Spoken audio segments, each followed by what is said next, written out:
Meine Damen und Herren, ich wollte mich zuerst bei allen Leuten bedanken, die mir dabei geholfen haben, das Video über die weiblichen Geschlechtsorgane zu erstellen.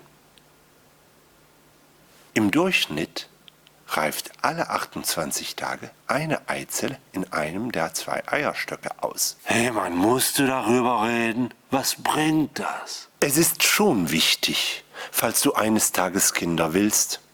Und außerdem steht es im Lehrplan der deutschsprachigen Gemeinschaft. Der deutschsprachigen Gemeinschaft?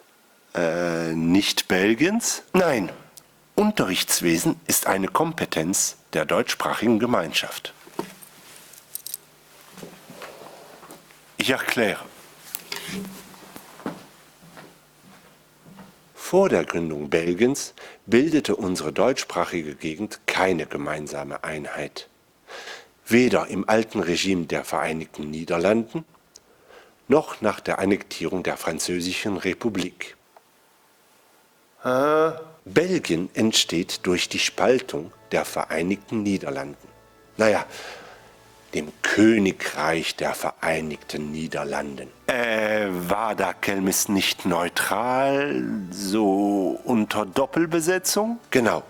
Und nach dem Ersten Weltkrieg, durch den Versailler Vertrag, wurde Neutral-Moresnet sowie die Kreise Eupen und Malmedy dem belgischen Staat angegliedert. Irgendwie musste man die ja bestrafen. Da entstehen die Kantone Eupen, Malmedy und St. Vith und Kelmis geht zum Kanton Aubel rüber. Bei der ersten Staatsreform in 1970 entsteht die deutsche Kulturgemeinschaft sowie die flämische und die französische. Die Umwandlung Belgiens von einem Zentralstaat zu einem Föderalstaat begann vor mehr als 50 Jahren. Mit der Verfassungsreform von 1970 wurden die 3 Kulturgemeinschaften gegründet. Die flämische Kulturgemeinschaft, die französische Kulturgemeinschaft und die deutsche Kulturgemeinschaft. 10 Jahre später wurden aus den Kulturgemeinschaften schlichtweg die Gemeinschaften, somit auch die deutschsprachige Gemeinschaft. Hinzu kam die Schaffung der Regionen, die flämische Region und die wallonische Region. Die Region Brüssel-Hauptstadt entstand erst 1988. Regionen und Gemeinschaften unterscheiden sich durch ihre Zuständigkeitsbereiche. Die Regionen kümmern sich unter anderem um Bereiche wie Umweltschutz, Wasser, Land- und Forstwirtschaft, Energie, Unternehmen, Raumordnung und Wohnungswesen. Die Zuständigkeitsbereiche der Gemeinschaften sind heute unter anderem die Kultur, der Unterricht, Soziales und Gesundheit. Auch die Autonomie der deutschsprachigen Gemeinschaft entwickelte sich im Zuge der verschiedenen Staatsreformen. In 1988,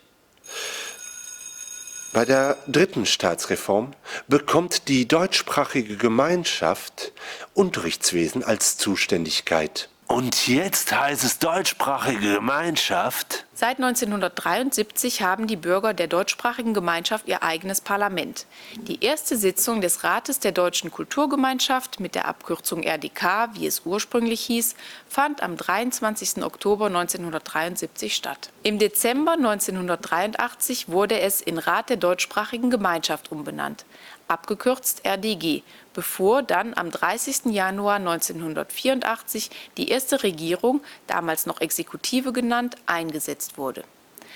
Seit 2004 trägt der ursprüngliche Rat den Namen Parlament der deutschsprachigen Gemeinschaft. Seit 1997 ist die deutschsprachige Gemeinschaft zuständig für die Regelung des Sprachengebrauchs im Unterrichtswesen.